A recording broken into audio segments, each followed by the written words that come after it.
দেশের রাজনৈতিক দলগুলোর সাথে বৈঠক করেছেন ঢাকায় সফররত দক্ষিণ ও মধ্য এশিয়া বিষয়ক মার্কিন সহকারী পররাষ্ট্রমন্ত্রী পল কাপুর। সকালে জামায়াত ও পরে বিএনপির সাথে আলাদা আলাদা বৈঠক করেন পল কাপুর। বিএনপির সাথে বৈঠক শেষে ব্রিফিং করেন স্থায়ী কমিটির সদস্য ডক্টর আব্দুল মঈন খান।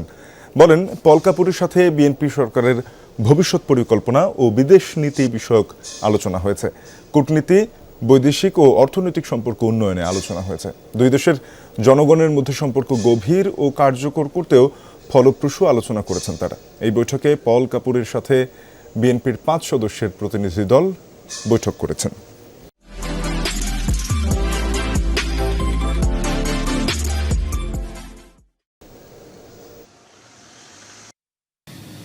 আজকে নতুন সরকার এসেছে, কাজেই তারা স্বাভাবিকভাবেই এদেশে আসবে।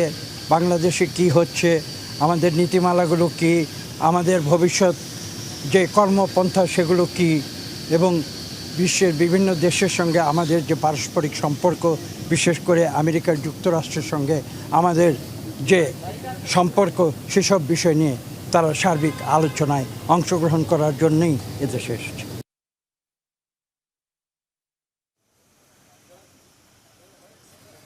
করেন জামায়াতের প্রতিনিধি দল। বৈঠক শেষে ব্রিফিংয়ে দলের নায়েবে আমির সৈয়দ আবদুল্লাহ মোহাম্মদ তাহের জানান, সংসদের সক্রিয় ও কার্যকর ভূমিকা পালন করবে জামায়াতে ইসলামী। জনগণের স্বার্থ রক্ষায় বিভিন্ন বিষয় সংসদে তুলে ধরা হবে। তাছাড়া ইতিবাচক বিষয়ে সরকারকে সহযোগিতা করবে দলটি। বৈঠকে সংসদে সরকার ও বিরোধী দলের অংশগ্রহণের বিষয়েও জানতে চান পল কাপুর। পাশাপাশি বিরোধী দলের পক্ষ থেকে ডেপুটি স্পিকার দেওয়ার বিষয়টি নিয়েও আলোচনা হয়েছে। বৈঠকে যুক্তরাষ্ট্রকে বাংলাদেশে বিনিয়োগের আহ্বান জানানো হয়।